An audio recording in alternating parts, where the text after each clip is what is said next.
আমি একজনের কাছ থেকে নিজে ব্যবহারের জন্য তার বাসার ওয়াইফাই পাসওয়ার্ড নিয়েছি। আমি কি এই পাসওয়ার্ড আমার পরিবারের অন্য সদস্য বা বন্ধু-বান্ধবদের সরবরাহ করতে পারি? দেখুন, এই সমস্ত বিষয়গুলো নির্ভর করে যে তার সাথে আপনার বোঝাপড়া কেমন। যদি বিষয়টা এরকম যে হ্যাঁ, আপনি তার অনুমতি চাইলেও তিনি নিষেধ করবেন না, করার মতো না, তাহলে আপনি সেটা শেয়ার করতে পারেন। আর যদি এটা নিয়ে সন্দেহ থাকে যে তিনি নিষেধ করতে পারেন, বিশেষ করে আমরা জানি যে ওয়াইফাই বহু মানুষ ব্যবহার করলে সেটার অতিরিক্ত মানুষ এঙ্গেজমেন্টের কারণে স্পিড কমে যায়, তিনি ক্ষতিগ্রস্ত হবেন, এরকম যদি মনে হয় তাহলে সেটা আপনার জন্য জায়েজ হবে না। কারণ এখানে আপনাকে অ্যাক্সেস দেওয়া হয়েছে, আপনারা বহু মানুষকে যখন অ্যাক্সেস দিবেন তখন নিশ্চয়ই তিনি ক্ষতিগ্রস্ত হবেন, নিশ্চয়ই তার স্পিড কমবে। তো এই জায়গা থেকে এটা আপনার উচিত কাজ হবে না।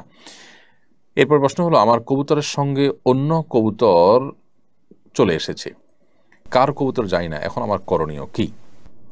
দেখুন, কোনো কবুতরের সাথে অন্য কবুতর যদি চলে আসে, আপনি সেগুলো লালন পালন করতে কোনো অসুবিধা নেই। আপনি চেষ্টা করবেন মালিককে খুঁজে বের করার, কোনোভাবে খুঁজে যদি বের করা না যায় তাহলে বাইরে থাকলে তারা মারা যেতে পারে, বা মালিকের কাছে ফিরে যদি না যায়, যাওয়ার কোনো স্কোপ থাকে সেই স্কোপ তাকে দেওয়া উচিত, আটকে ফেলা উচিত না নিজে নিজে। কিন্তু যদি সেরকম স্কোপ না থাকে, বরং সেগুলো বাইরে থাকলে মারা যাবে বা ধ্বংস হবে, তাহলে আপনি লালন পালন করলে সেটা নাজায়েজ হবে না।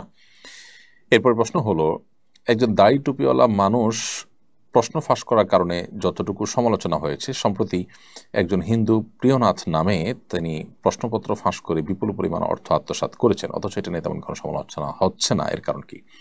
দেখুন, এই বিষয়গুলো আমরা বিভিন্ন সময় দেখি যে আপনার দাড়ি টুপিওয়ালা মানুষ কোনো অন্যায় করলে সেটা নিয়ে অনেকে অনেক বেশি সমালোচনা করেন, অন্যগুলো নিয়ে এতটা সমালোচনা করেন না। এর অন্যতম প্রধান কারণ তো হলো, যেটা আমি একটু আগে একটা প্রশ্ন উত্তরে বলেছি, যে দাড়ি টুপি বা ধর্মীয় লেবাস ধারণ করা মানুষগুলো ভালো মানুষ হয়, এরা খারাপ মানুষ হলে তখন মানুষ এই অস্বাভাবিক বিষয়ের কারণে অতিরিক্ত আলোচনায় মেতে ওঠে। কিন্তু এটা ঠিক যে আমাদের সমাজে এক শ্রেণী মানুষ অন্য ধর্মাবলম্বীরা যখন কোনো অপরাধ করে তখন তার ধর্মীয় পরিচয়টাকে হাইড করে এবং সেটাকে একেবারে উল্লেখই করে না। বিশেষ করে মিডিয়াগুলোতে আমরা এই দ্বিচারিতা দেখি।